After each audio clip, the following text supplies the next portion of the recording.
Hello friends, स्वागत है आपका फार्मा की पढ़ाई के इस लेक्चर में। तो आज का टॉपिक है हमारा होम्योस्टेसिस और फीडबैक मैकेनिज्म। पहले हम होम्योस्टेसिस डिस्कस करेंगे। तो होम्योस्टेसिस द प्रोसेस और the ability which makes our body inner condition stable despite the change in external condition. मतलब होम्योस्टेसिस जो होता है ये हमारी बॉडी के इनर कंडीशन को स्टेबल करता है, अब चाहे बाहरी कंडीशन चेंज ही क्यों ना हो जाए। एग्जाम्पल से हम समझेंगे। पहला एग्जाम्पल है हमारा maintain body temperature. If what, अगर हमारी बॉडी गर्म हो चुकी है तो हमें स्वीटनिंग होता है, पसीना आता है। ह्यूमन बॉडी का नॉर्मल बॉडी टेम्परेचर होता है 37 डिग्री सेल्सियस। अब जब हमारी बॉडी गर्म हो चुकी है तो जो टेम्परेचर है ना वो इससे राइज कर जाता है, और जब हम स्वीटनिंग करते हैं तो ये जो टेम्परेचर होता है ये डिक्रीज कर जाता है।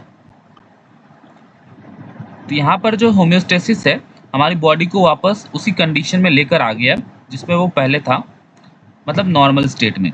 दूसरा एग्जांपल, इफ कोल्ड, तो हम सीवियर करेंगे, हम कांपेंगे। सेम इसी तरह से जब हमें कोल्ड लगता है तो हमारा टेम्परेचर 37 से नीचे चला जाता है, लाइक 35 36 हो गया। तो जो हमें कांपेंगे ना उससे हमारा टेम्परेचर इंक्रीज हो जाएगा, हम हॉट फील करते हैं, जैसे वापस से हम 37 डिग्री सेल्सियस पर आ सकते हैं। दूसरा एग्जांपल है ग्लूकोज लेवल। अगर हमारी बॉडी में हाई शुगर है तो जो इंसुलिन होता है वो डिक्रीज कर जाएगा लेवल इसका। मतलब इंसुलिन का लेवल अगर कम हो जाता है ना तो हमारी शुगर का लेवल बढ़ जाता है। अगर लेस शुगर है तो जो ग्लूकागोन है वो ज़्यादा बनेगा, ग्लूकागोन इंक्रीज कर जाएगा। अब तीसरा एग्जांपल है हमारा वाटर बैलेंस।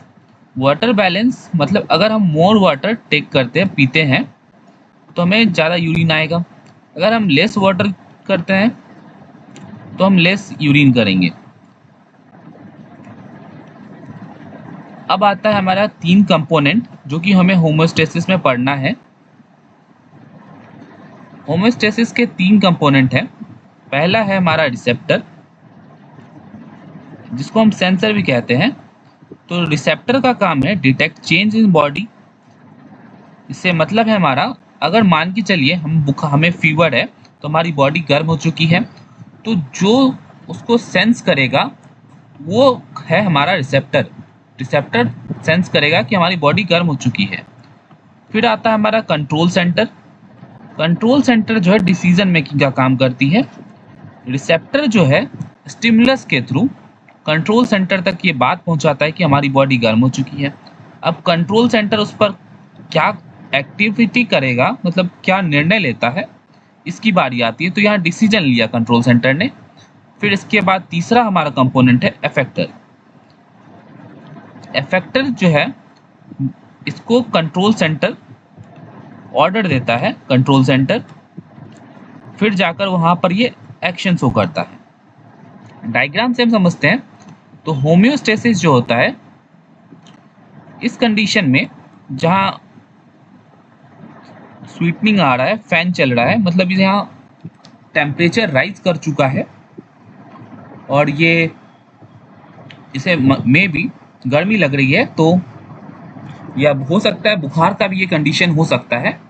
तो जो रिसेप्टर होता है उसने इसको सेंस किया कि बॉडी को गर्मी लग रही है और जो टेम्परेचर है वो राइज कर रहा है।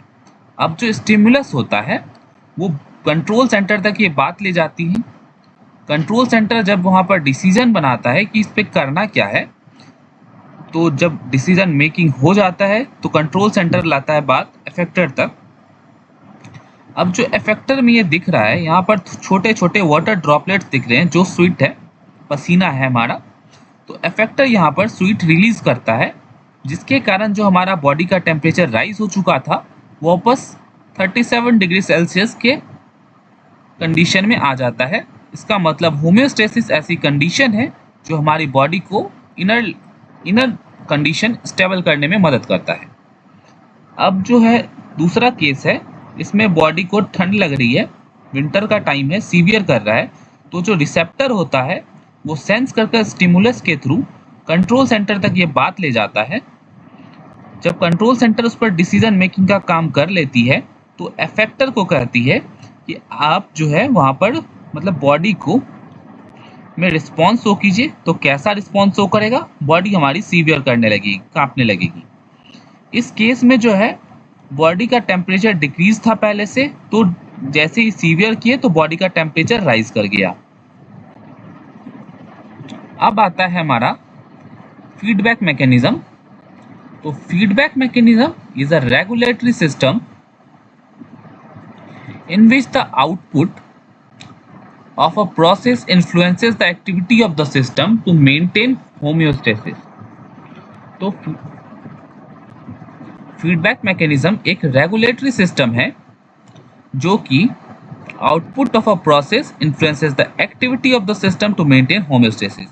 जो भी मैकेनिज्म हमारी बॉडी में होम्योस्टेसिस को मेंटेन रखता है, जैसे कि हमारी बॉडी में कुछ चेंजेस हुए जो उस पर डिटेक्ट कर रहा है, वो हमारा फीडबैक मैकेनिज्म। उस पर क्या डिसीजन लेना है वो भी हमारा फीडबैक मैकेनिज्म है, और जो उसको कंट्रोल करेगा या उसमें जो सुधार लाएगा वो है हमारा फीडबैक मैकेनिज्म। जब किसी सिस्टम का आउटपुट वापस उसी सिस्टम को कंट्रोल या सुधार करने के लिए भेजा जाता है तो वो है फीडबैक मैकेनिज्म। अब जो फीडबैक मैकेनिज्म होता है हमारा, ये दो तरह का होता है, पॉजिटिव फीडबैक, नेगेटिव फीडबैक। पहले हम नेगेटिव फीडबैक को करेंगे। तो नेगेटिव फीडबैक जो मैकेनिज्म जो होता है, इसमें हमारी बॉडी रिस्पॉन्स शो करती है। रिस्पॉन्स ऐसा कि जो ओरिजिनल चेंज होता है वो या तो रिड्यूस हो जाएगा या रिवर्स हो जाएगा। क्यों हो जाएगा? तो maintain a stable internal environment. Example से समझिए। इस केस में जब बॉडी टेम्परेचर हमारी रेगुलेशन बढ़ चुकी थी तो हम यहाँ पर स्वीट हमारा बॉडी प्रोड्यूस कर रहा है जो कि कूल डाउन करता है, हमें टेम्परेचर को डिक्रीज करता है। और जब बॉडी हमारा टेम्परेचर डिक्रीज हो जाता है तो body start severing to produce heat. तो ये जो कंडीशन बनते हैं, यही कंडीशन है कि हमारा body temperature back to normal हो सकता है with the help of negative feedback mechanism. किसी भी ओरिजिनल चेंज को रिड्यूस कर देना या रिवर्स कर देना ही नेगेटिव फीडबैक मैकेनिज्म है। अब आता है दूसरा पॉजिटिव फीडबैक मैकेनिज्म। तो पॉजिटिव फीडबैक मैकेनिज्म ये ऐसा रिस्पॉन्स शो करता है जो कि ओरिजिनल चेंज को इन्हेंस कर देगा या इंक्रीज कर देगा, बढ़ा देगा। एग्जाम्पल से समझते हैं। एग्जाम्पल है हमारा चाइल्ड बर्थ। जब कोई लेडी चाइल्ड की डिलीवरी कर रही होती है तो उसके जो यूटराइन होते हैं वो कॉन्ट्रैक्ट करते हैं। अब यूटराइन कॉन्ट्रैक्शन तभी करेंगे जब ऑक्सीटॉक्सिन हार्मोन रिलीज होगा। Contraction trigger the release of more oxytocin. Contraction के कारण जो है ऑक्सीटॉक्सिन ज़्यादा बनेगा। अब जब तक डिलीवरी नहीं होती है बेबी की तो वो जो कॉन्ट्रैक्शन होगा वो भी बढ़ेगा। अब क्योंकि कॉन्ट्रैक्शन बढ़ रहा है तो इसका मतलब है कि जो ऑक्सीटॉक्सिन का लेवल है हार्मोन का वो भी इंक्रीज करेगा। होप आप आज का लेक्चर समझ पाए होंगे। अब कमेंट में बताइए आपको अगला लेक्चर किस टॉपिक पर चाहिए। लाइक करें, सब्सक्राइब करें, बेल आइकन को हिट कर दें। Thank you for watching.